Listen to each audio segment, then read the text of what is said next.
ನಾವು ಹಲವು ವರ್ಷಗಳಿಂದ ಕೃಷ್ಣ ಭಕ್ತಿಯನ್ನು ಅಭ್ಯಾಸ ಮಾಡುತ್ತಿರಬಹುದು ಮತ್ತು ಒಬ್ಬೊಬ್ಬರು ಒಂದೊಂದು ಹಂತದಲ್ಲಿರಬಹುದು.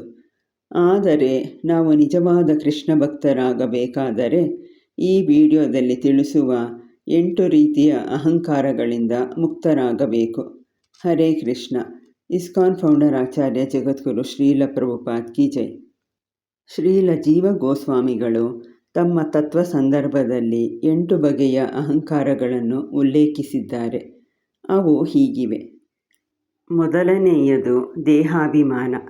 ಇದು ದೇಹಕ್ಕೆ ಸಂಬಂಧಪಟ್ಟಿದೆ.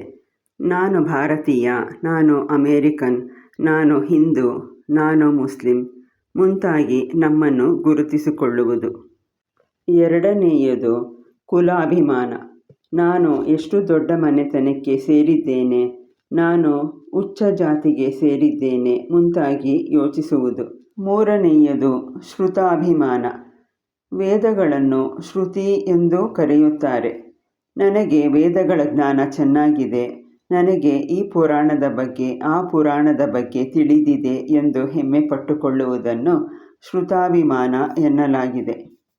ನಾಲ್ಕನೆಯದು ರೂಪಾಭಿಮಾನ. ರೂಪ ಅಂದರೆ ಸೌಂದರ್ಯ. ನಾನು ಎಷ್ಟು ಬೆಳ್ಳಗಿದ್ದೇನೆ, ನಾನು ಎಷ್ಟು ಸುಂದರವಾಗಿದ್ದೇನೆ ಎಂದು ಹೆಮ್ಮೆ ಪಟ್ಟುಕೊಳ್ಳುವುದನ್ನು ರೂಪಾಭಿಮಾನ ಎನ್ನಲಾಗಿದೆ. ಐದನೆಯದು ಬಲ ಅಭಿಮಾನ. ನನಗೆ ಎಷ್ಟು ಬಲವಿದೆ, ಅಧಿಕಾರವಿದೆ ಎಂದು ಯೋಚಿಸುವುದು. ಆರನೆಯದು ಶ್ರೀ ಅಭಿಮಾನ. ಶ್ರೀ ಅಂದರೆ ಐಶ್ವರ್ಯ. ನನಗೆ ಇಷ್ಟು ಆಸ್ತಿ ಇದೆ, ಅಷ್ಟು ಹಣವಿದೆ ಎಂದು ಹೆಮ್ಮೆ ಪಟ್ಟುಕೊಳ್ಳುವುದು. ಏಳನೆಯದು ವಿದ್ಯಾಭಿಮಾನ. ನಾನು ಎಷ್ಟು ದೊಡ್ಡ ವಿದ್ಯಾವಂತ, ನಾನು 3 ಡಿಗ್ರಿಗಳನ್ನು ಮಾಡಿದ್ದೇನೆ, ನಾನು PhD ಮಾಡಿದ್ದೇನೆ ಮುಂತಾಗಿ ಯೋಚಿಸುವುದು.